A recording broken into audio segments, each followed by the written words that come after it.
Hello, everybody. Welcome. We will wait a few minutes as folks trickle in. Welcome to the webinar. Yeah, we'll wait for another minute or two, and then we'll get started.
All right.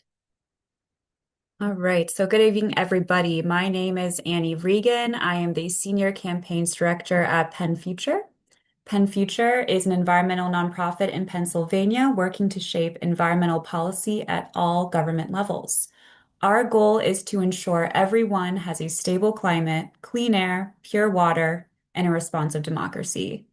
I'm very excited to serve as the moderator for tonight's webinar with our strategic partner, Conservation Voters of Pennsylvania. Next slide, please.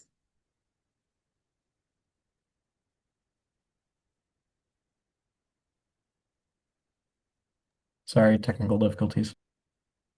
All good. Awesome.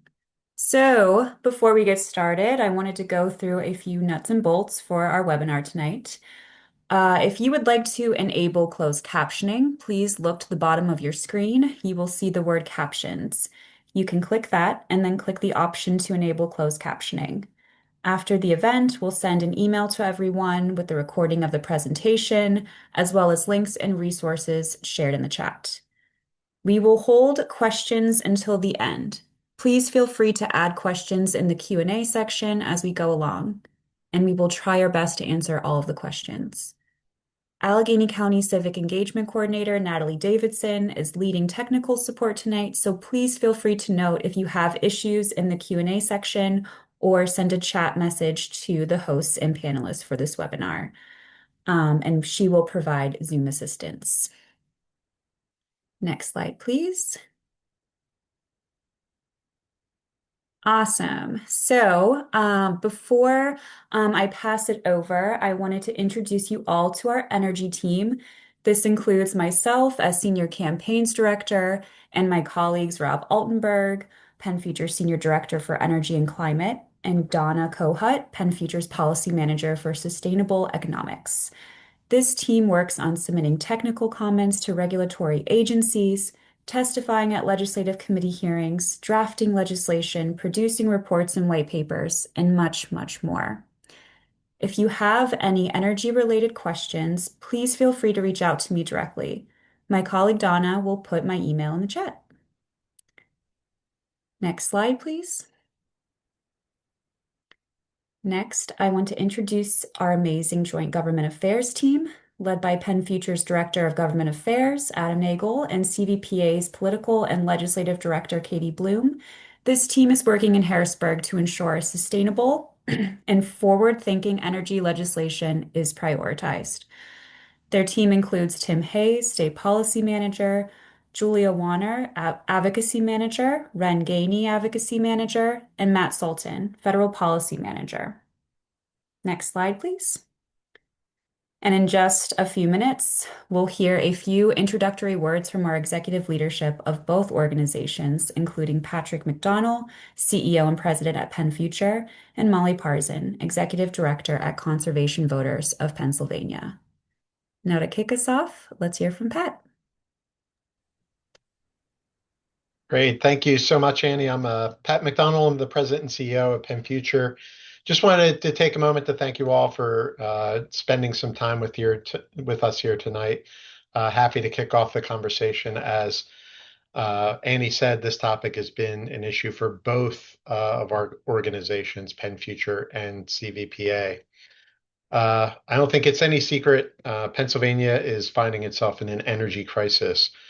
Across the Commonwealth, people are feeling impacts every day in rising home energy costs and decreased reliability.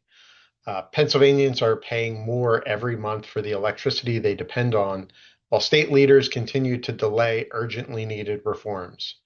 The result of this political paralysis in Harrisburg is that working families are being squeezed harder, not just by their electric bills, but by ripple effects that raise the price on everything from groceries to housing. And prices will only continue to rise until the crisis is effectively addressed. We must be clear eyed about how we got here. This crisis is caused by chronic over reliance on volatile fracked gas and other dirty fossil fuels, a failure to prepare for the inevitable retirement of coal plants despite years of notice, a powerful fossil fuel industry that is bought and paid for state policies that favor coal, oil, and gas, a grid operator that's prioritizing costly fossil fuel projects over less expensive energy projects, and has responded to energy demands with severe price increases on ratepayers. And the latest edition that has many Pennsylvanians concerned, an uptick of energy hungry data centers coming into the Commonwealth. I'll turn it over to my colleague Molly, who will explain a little more about the impacts of all of this. Molly. Thank you so much, Pat, and thank you so much for everyone who is joining us here tonight to talk about this critical issue. My name is Molly Parson. I'm Executive Director at Conservation Voters of Pennsylvania. CVPA is the people-powered statewide political voice for the environment. We do a couple things. We elect leaders who champion our environment. We promote racially and economically just environmental policies. We educate Pennsylvanians about key issues like the one we're going to talk about today, and then we work to hold our elected officials accountable. Pennsylvania's outdated pro fossil fuel policy is not only hitting people's wallets, Pennsylvania is also losing out on the next generation of energy infrastructure, from solar and storage to transmission. We're losing out to neighboring states. Even large fossil fuel producing states like Texas are successfully adding renewable energy to the grid, to their mix, and seeing costs go down. Meanwhile, in Pennsylvania, we currently only get about 4% of our energy from clean and renewable sources. 4% is just way too low, and it does not meet the moment we're in.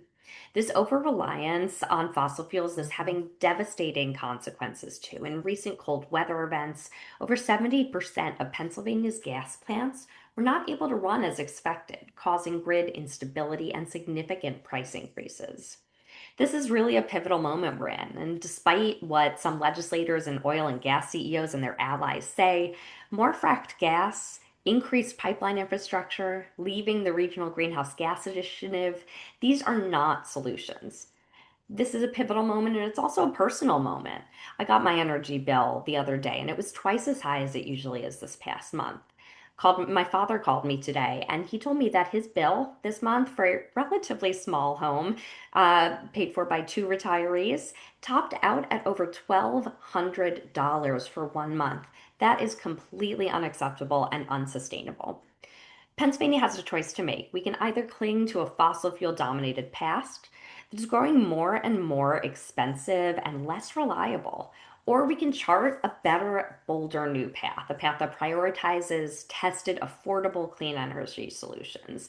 Solutions that put residents first, that protect working families from skyrocketing energy bills, and that build a more affordable future for anyone and everyone. The clean energy economy is not a threat, it's an opportunity. It's an opportunity for jobs, for investment, for lower costs, and for healthier communities, most of all. The time to act is now, and we're going to take the rest of the time today to tell you about some very concrete actions that we can take. I am so excited to introduce our two fantastic government affairs leads, Katie Bloom, Conservation Voters of PA's Political and Legislative Director, and Adam Nagel, Penn Future's Director of Government Affairs. They're going to take the rest of our time and walk us through our affordability agenda, which offers both short-term and long-term solutions to the crisis we find ourselves in. Again, thank you so much for being here. We're excited to dig in on the policy. Thank Thanks, you. Molly. Thank you, Molly. Go for it, Katie. Oh, no, feel free to do. There we go. Okay. So All you, why man. so why is this energy affordability agenda needed now? I mean, as you can see on the slide here, we are not competitive. We are losing clean energy investments to other states. The Independent Fiscal Office recently released a new research brief that kind of highlighted the cost pressures and the energy imbalance pressures that we are facing here. So over the past 7 years, electricity bills have gone up around 46% in Pennsylvania compared to Ohio, which was 40%, and other states in the PJM grid. We can talk about PJM more, where it was 41%. So not good across the board if you're in the PJM territory. But Pennsylvania is worse because we are more reliant on fossil fuels, particularly gas, than other neighboring states or other states in the PJM territory. So that is a big pressure for us here. Too much gas, prices are rising there, thus our energy bills are going up. That's a part of the equation. Loss of clean federal infrastructure investments. We've seen a lot of damage done over the past year plus, resulting from the cancellation of or delay from investment. That equals jobs, and we have record high energy bills. So this agenda is needed now more than ever. And as we'll talk about a little later, it's also very timely based on what's happening in Harrisburg. But let's jump into the specific parts of the agenda itself, and Katie and I'll run you through that. So next slide, please. Right. Our affordability agenda has three sections. It's going to be immediate, short term, and long term. We want to make sure that we provide as many options as possible for our decision makers in Pennsylvania, things they can do immediately to start bringing relief to those most in need, all the way to things that will help over the next couple of years. Next slide. Starting with some easy solutions. The first one is a summer moratorium.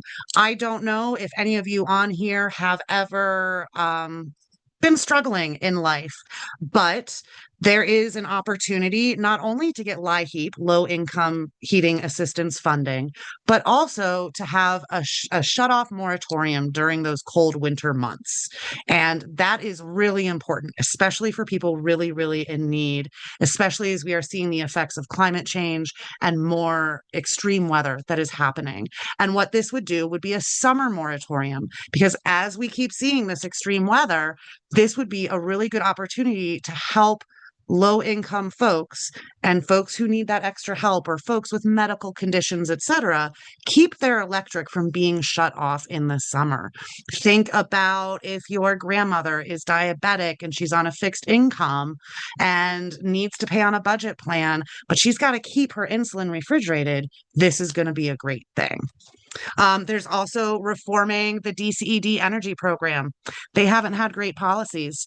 So actually our colleague Donna, who you might see in the chat here, is looking at some of those programs going forward, and how do we do this so that we do have a sustainable economy that really focuses a clean energy economy. Next slide. Short-term solutions, there are a lot. I'm going to skip over 1260 a little bit because I know Adam's going to talk a little bit more about that later. But some other things that we want to do, you heard Pat mention earlier, data centers, they are another level onto this. And it's not just data centers. What about the Beaver Cracker plant even, that are big polluters in places? So we want to make sure that what we call large loads, that's above a certain megawatt electric usage, is going to have to report everything. And they will have to pay and face consequences if they fail to comply with that reporting. It shouldn't be hard, but it has been hard in Pennsylvania, even just around the fracking industry, as many of you attending tonight know.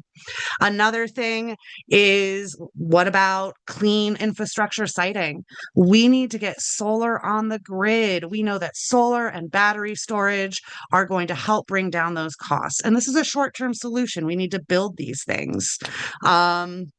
Also, public utility proceedings. There's a great bill out there. I believe the co-sponsor memo is out already.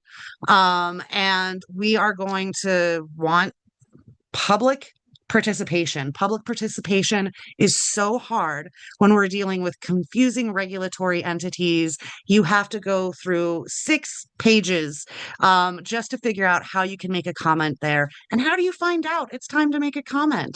So there's a lot of things we can do to make sure that there is more transparency in some of those regulatory processes. I already talked a little bit about large loads, but there's another thing here about large load management. That kind of comes in like with battery storage. If we want data centers to come in, which we really don't, we want them to bring clean energy and pay for it themselves, right? But that also is going to include things like storage so that we can maximize as much as possible the use of renewables over gas if they're coming. And also, and this one's really interesting, and some of you might be looking at this going, hey, what's this? Incentivize upgrades at gas plants. I thought you guys hated gas.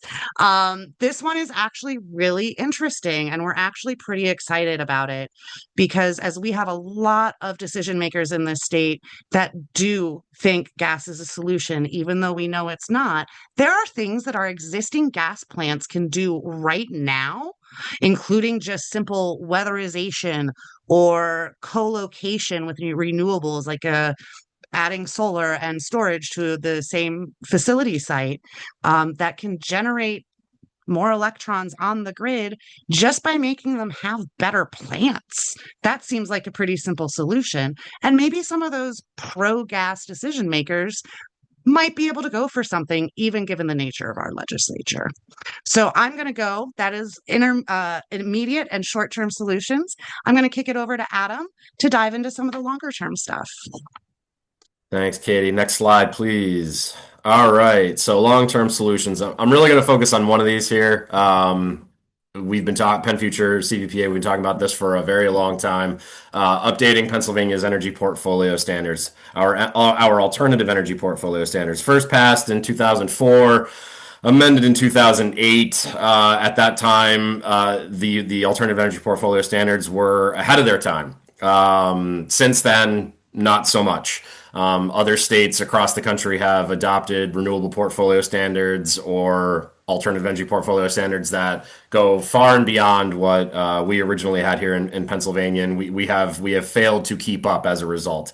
As the slide indicates, and as we've said previously during this presentation, we only source around 4% of our energy from renewable sources. That is just not good enough, and is a big reason why we are seeing some of the price volatility that we're seeing here in Pennsylvania. So there are a lot of proposals out there with respect to how to update our alternative energy portfolio standards. The primary focus, one of them anyways, the primary focus for us is making sure that we get to that 35% by 2035.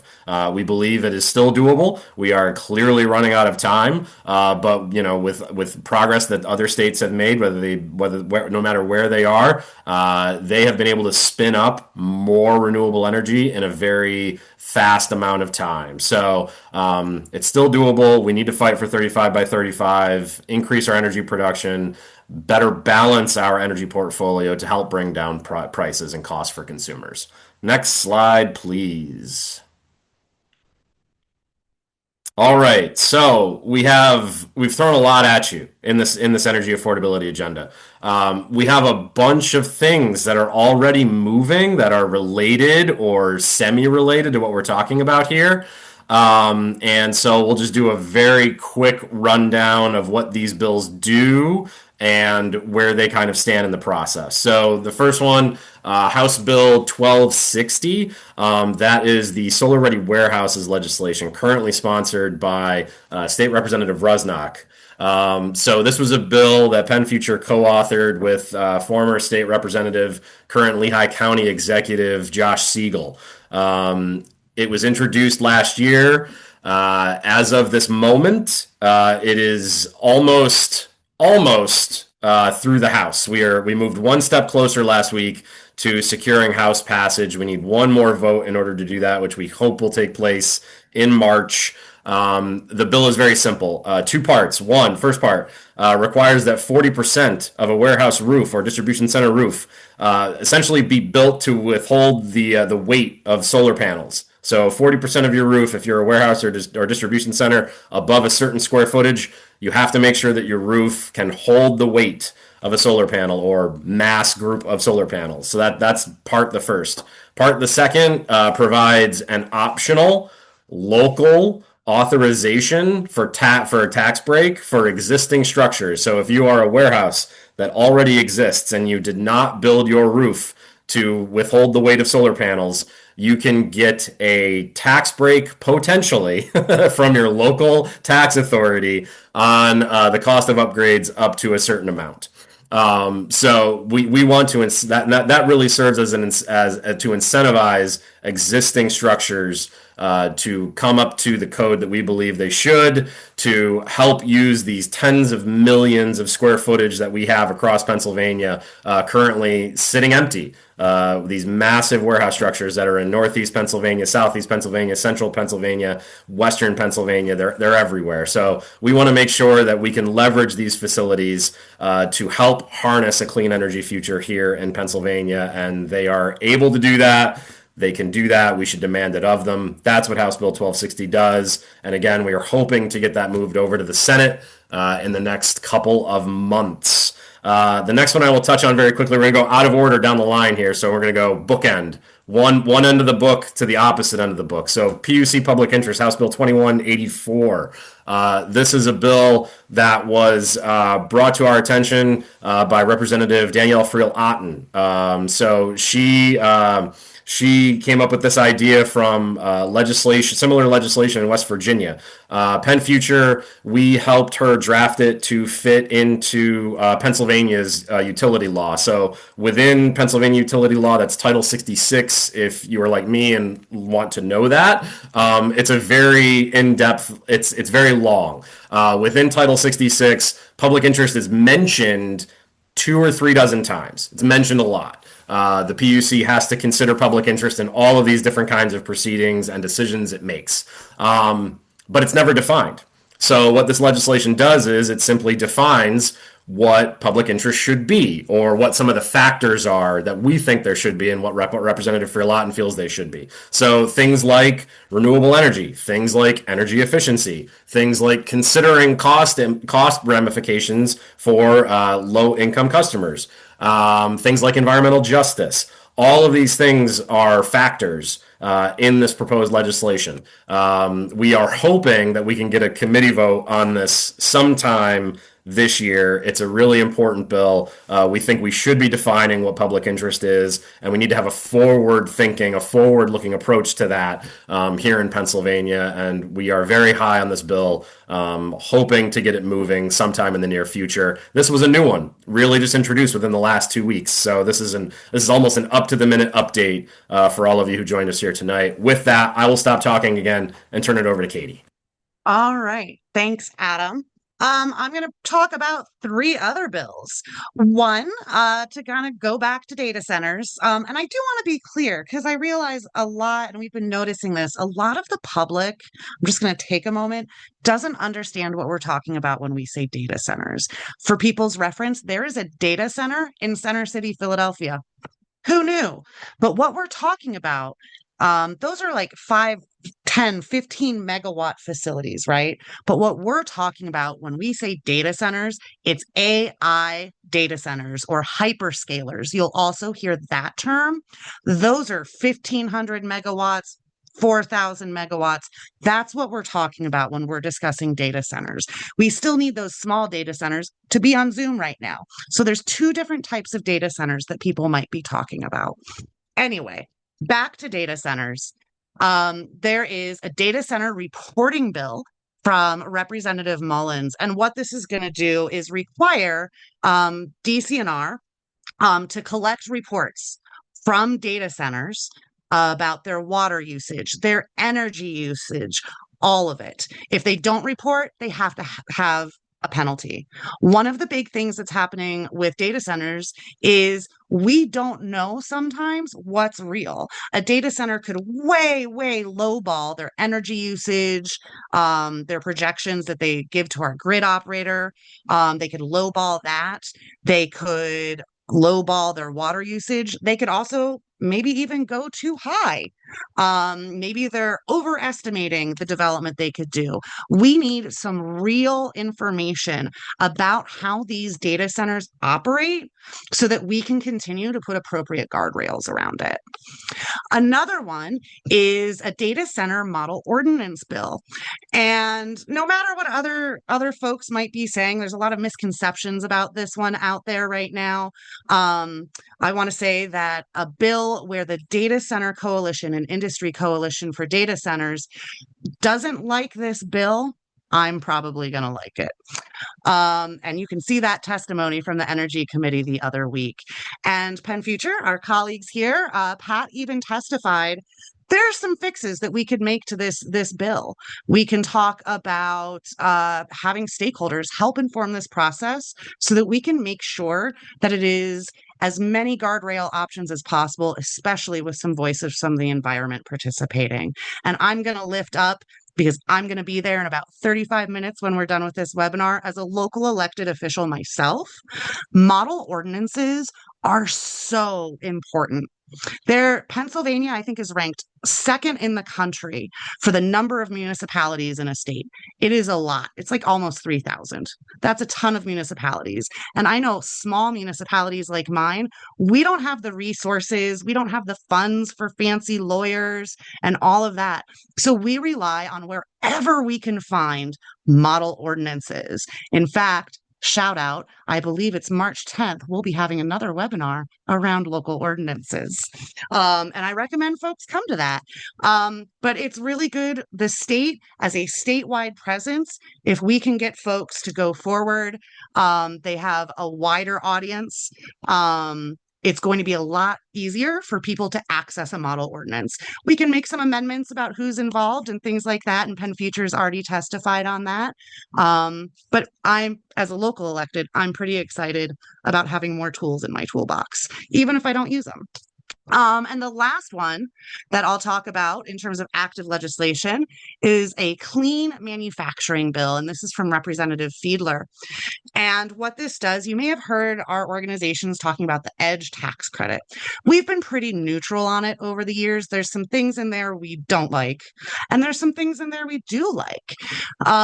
It's a very mixed bag of tax credits provided to folks. But what this bill would do is have something out there for clean manufacturing.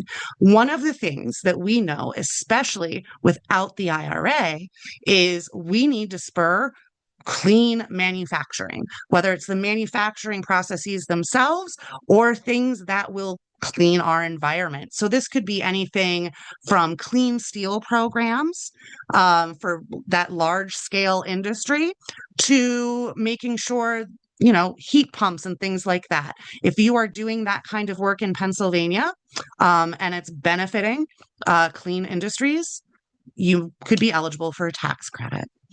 Next slide, and I think it's back to Adam.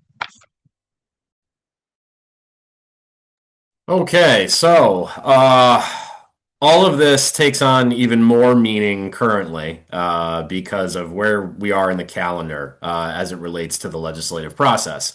Although in Pennsylvania, we have apparently in the past, let's say 3 to 10 years, moved to an all year round budget cycle. It was always all year round. It's just that in the past, budget was finalized a little bit sooner than it is currently.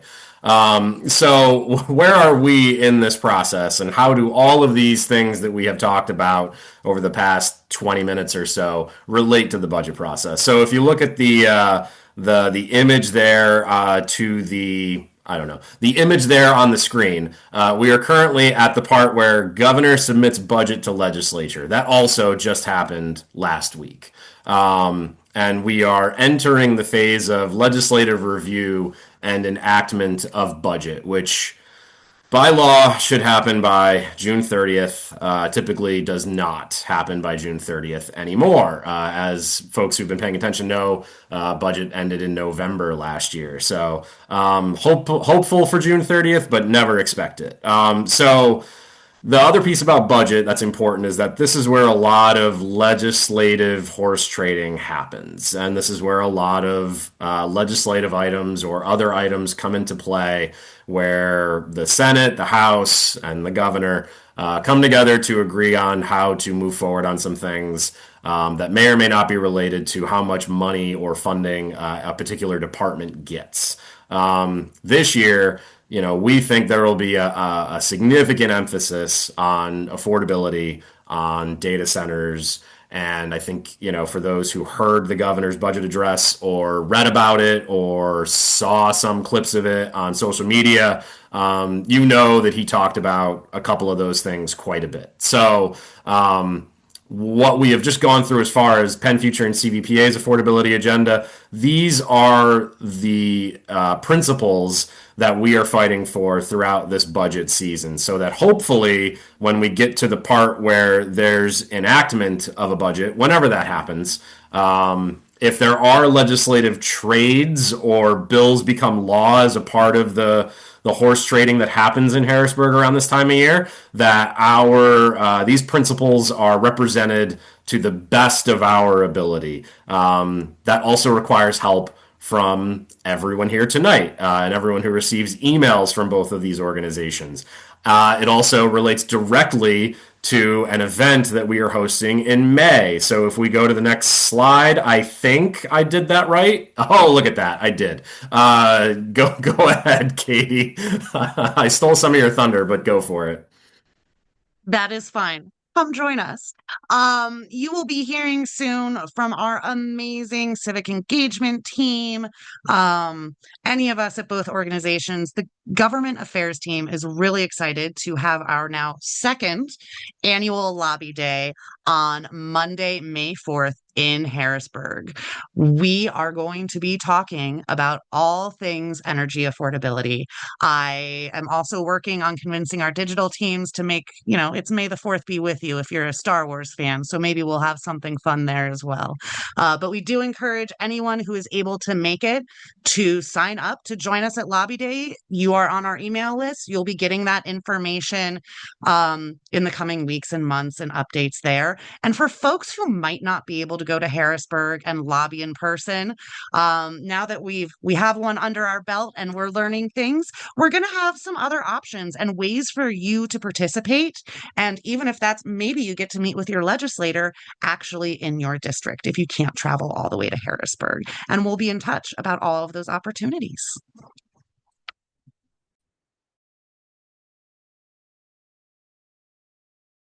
Next slide, please.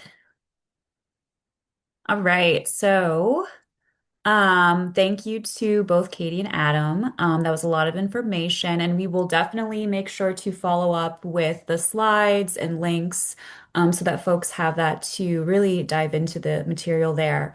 But before we go into the Q&A portion of our webinar, and I'm seeing there's already some really great questions in the Q&A box, I want to call attention to tonight's call to action. So, we are asking folks to sign onto our joint Energy Affordability Agenda petition. So far, we have about 700 Pennsylvanians signed on, and we'd like to have, at the very least, another 1,000.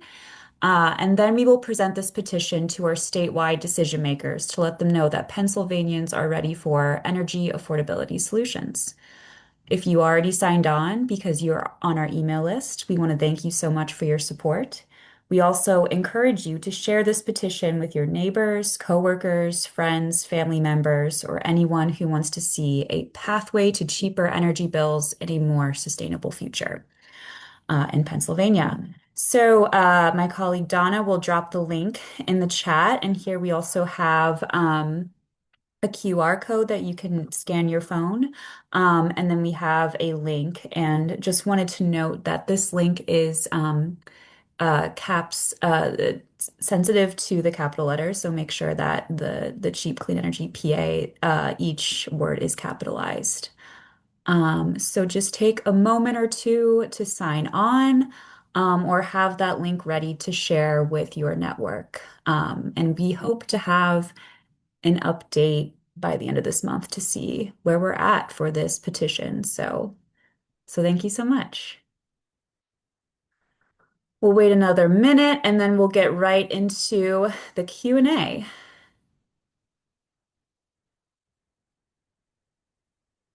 All right. Next slide, please, Neil. Awesome. All right. Um, Um, thanks to everyone who submitted your questions in the Q&A feature of the webinar. If there are more questions, feel free to keep utilizing that. Um, all of the panelists are available to answer your questions, but we might not be able to get to a lot of them. And we will make sure to answer the questions after the webinar as much as we can. We may not know all of the answers to your questions, but we can certainly look into it and follow up. I know some of us have a hard stop right before 7, so we'll try to get through this. The first question I have from the audience is, how do we increase our solar capacity in Pennsylvania without destroying our farmland? That is a question we see a lot. Yeah. There are a lot of options for solar. We have a lot of unused old brownfield sites. We have warehouses, as you heard Adam talk about. There are also things like carports. There are solar carports that can help. My local grocery store has one, and it helps with 40% of their electric bill. And there's a charging station. There are a lot of ways that we can do solar without taking farmland. I do want to add the caveat, though, that sometimes there are small family farms that might want a couple acres to have some lease income for that land. And I will say that if a local family farm wants to do that, that's their choice. And frankly, I'd rather see that on a local family farm to keep the little dairy farm alive than a warehouse being built, because you can take out solar panels and you can't take out a warehouse. But there are a lot of other options other than farmland.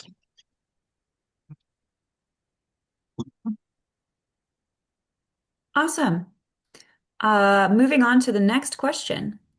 Sorry, there's a lot of them, sorting through them. Let's do this one. So, Governor Shapiro left Reggie under pressure from the state Republican-led Senate.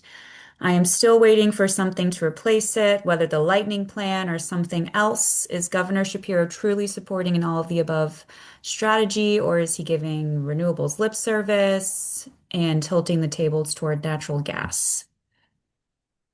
I love this question because we are very angry and sad and mourning the loss of Reggie.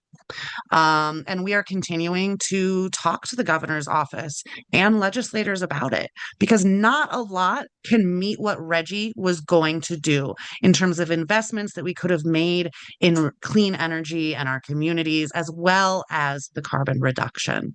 So we are still grieving the loss of Reggie. But I do want to say, in terms of Governor Shapiro, time will tell.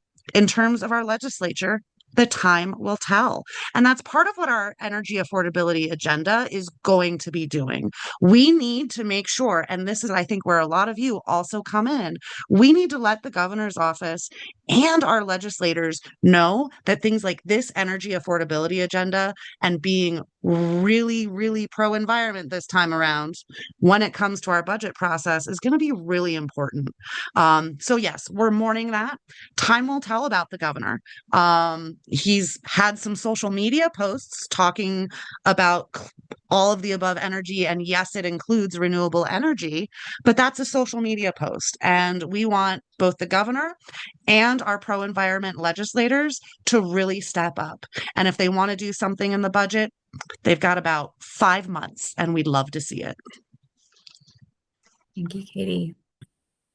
Um, the next question I have, I saw there were a few people asking this questions, and there was questions about what is 35 by 35. Adam, if you can kind of go over what that is and kind of grouping all these questions together of why Pennsylvania's clean energy percentage in our energy mix is so low. What's a good percentage to strive for? There's a lot of numbers out there. If you can kind of break that down for folks. I'll certainly do my best. So essentially, when we talk about any of the percentages we're talking about, and I think I answered this at least in one question. What we're talking about is whether it's 30 by 30 or 35 by 35 or whatever by whenever. We are talking about a percentage of energy coming from tier one energy sources under Pennsylvania's alternative energy portfolio standard. Now, of course, in a lot of the proposals that want to update or change our AEPS, they're also in many instances talking about what qualifies as a tier one energy source. So, I think I think our perspective on that from both organizations, it should be the cleanest sources of energy. Obviously, Governor Shapiro has his press legislation that has a mix of advanced nuclear technology in with renewable energy in with some other things. Other legislators have perhaps different ideas. But that's what we're talking about when we're talking about blend is tier one sources, whatever those may be. And we're talking about a year. So in this instance, it's 35 by 35. And I'll just say as far as whether something's realistic, there are aspects of this. Obviously, our renewable portfolio is very low right now.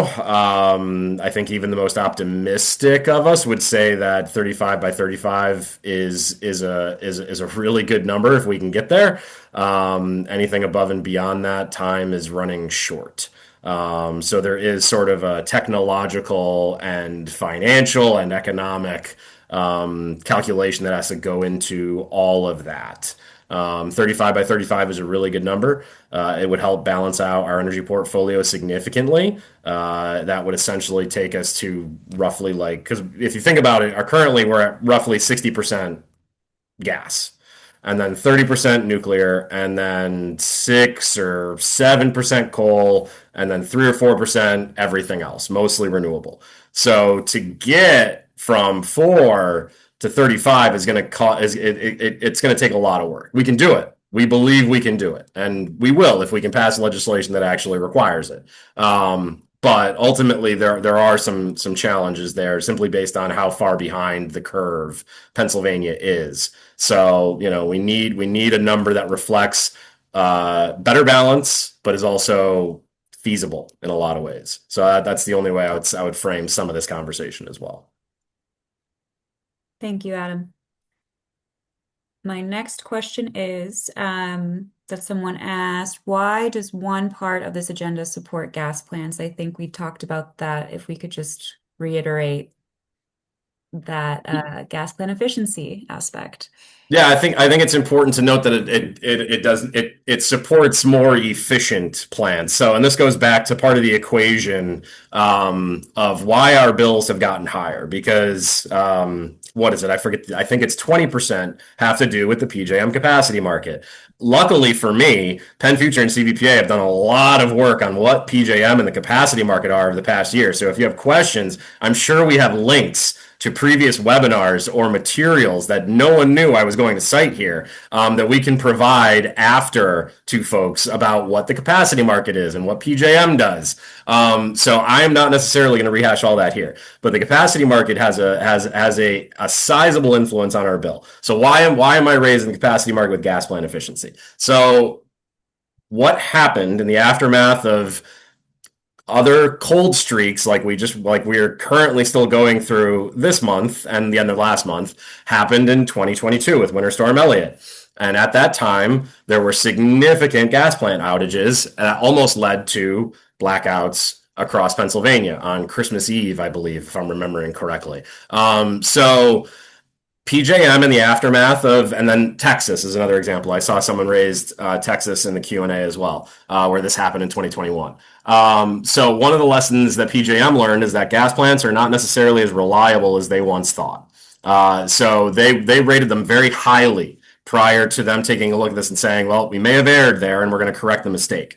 So correcting the mistake, however, they essentially downgraded the reliability of gas plants, which then dramatically impacted the capacity market because we needed more energy to make up for what was no longer there based on the reliability of gas plants, which is one of the reasons why our rates have gone up so substantially over the past year or so.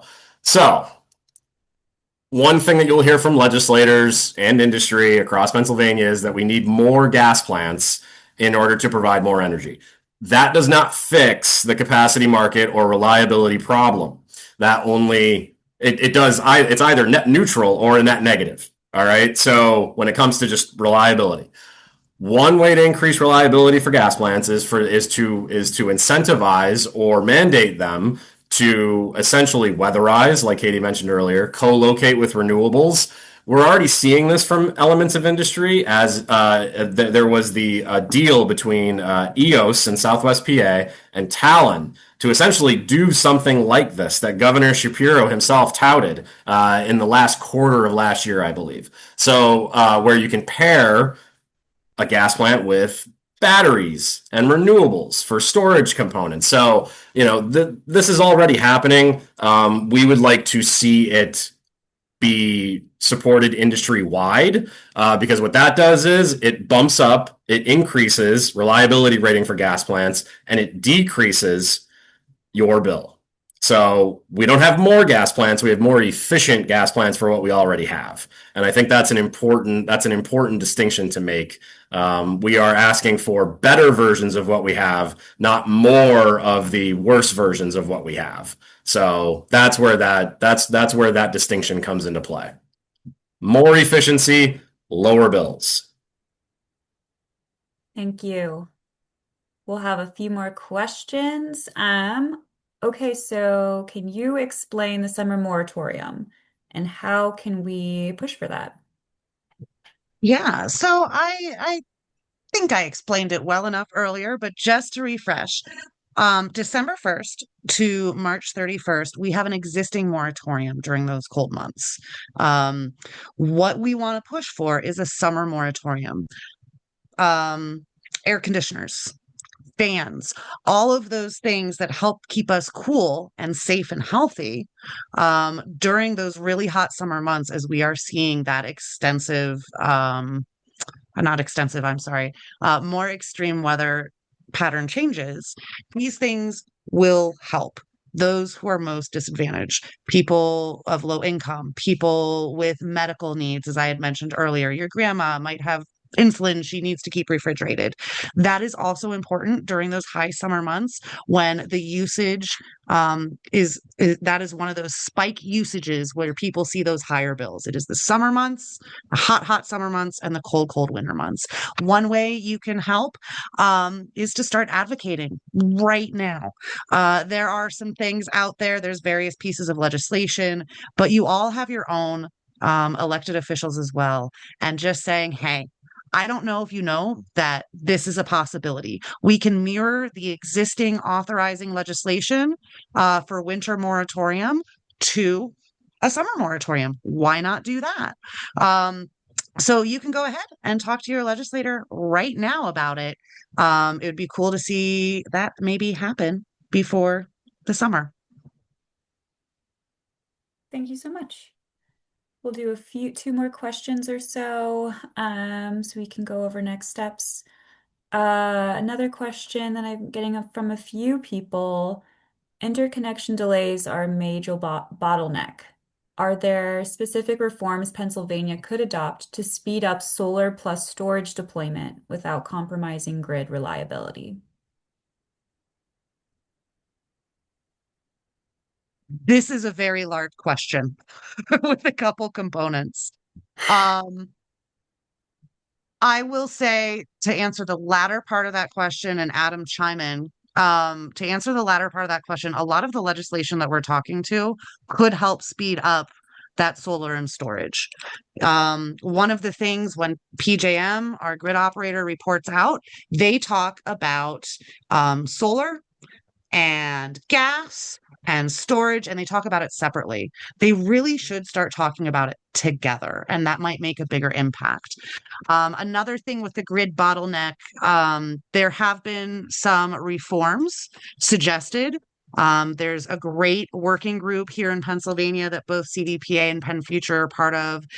There's multiple states working on this. We know that PJM needs reform. They recently had a comment period open. We had made comments. Penn Future has made comments. You can see the governor has also done advocacy for that.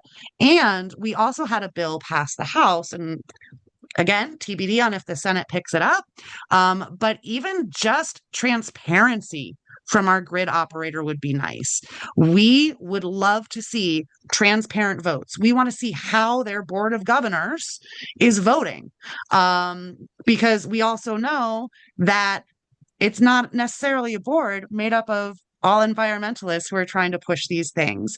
And it's going to be even more difficult for us to enact a lot of reforms and things like that. And we'll really have to do a lot of advocacy because the Trump administration is also pushing for more of that dirty energy to be fast tracked. Adam, if you wanted to add anything onto that. I'll just say that from the state perspective, the energy affordability agenda actually talks about this with citing for clean energy. We one of the things that you'll hear from and that we hear from PJM when they come and testify at hearings in Pennsylvania, they say that one of the concerns they hear is around siting here in the Commonwealth. And we have roughly 2,600 municipalities. Many of them have their own separate ordinances for that sort of thing. We need to get a better handle on how we're citing clean energy in Pennsylvania, making sure that we don't have any delays on our end, making sure that our backyard is good to go as we're engaging in advocacy with PJM and the federal government as well around some of these things. So I'll say that at least from the state side, we're on it, we're talking about it, and we're trying to make sure that we can get some movement in Harrisburg on it. Katie, this one might be for you before you hop off. I know you have another meeting to get to. Talking about more of the legislation that was proposed, do you know which bills have labor support or just involved with labor that they would likely to support with your Yeah. involvement? We have done a lot of work. Conservation voters, the Pennsylvania building trades. We have regular meetings to talk about things. We have a blue-green working group that also includes um, Chair Fiedler, who not only chairs the Energy Committee, but also the Blue-Green caucus within the legislature. So we talk about those bills. For the last 2 years, we have introduced a blue-green legislative package, and some of this has shown up in there. We do not agree on everything all of the time. That's okay. We have different missions in the work that we do. However, we all like clean air. We all like clean water. And we have worked really hard to try to find some middle ground. Advanced manufacturing, that is a bill that had joint support. And this year, we will be introducing at some point this spring another blue-green legislative package. And I also know that right now that working group is really supporting HB 1260 solar-ready warehouses. Those can be done with a lot of great union jobs, as well as helping get clean energy out there for us. So there is work. We don't agree on everything, but there are some bills that we do agree on. Thank you so much. All right, there might be one more question. Someone asked a question about HB 1260, if that applies to data centers. It does not. It applies specifically to warehouses and distribution centers, and those are defined within the bill. So it does not apply to data centers. Awesome. I think I think those were all of the questions. There are some that we did not get to. I'm looking to see. Sorry, there are a ton. We can do one more, I think. Um,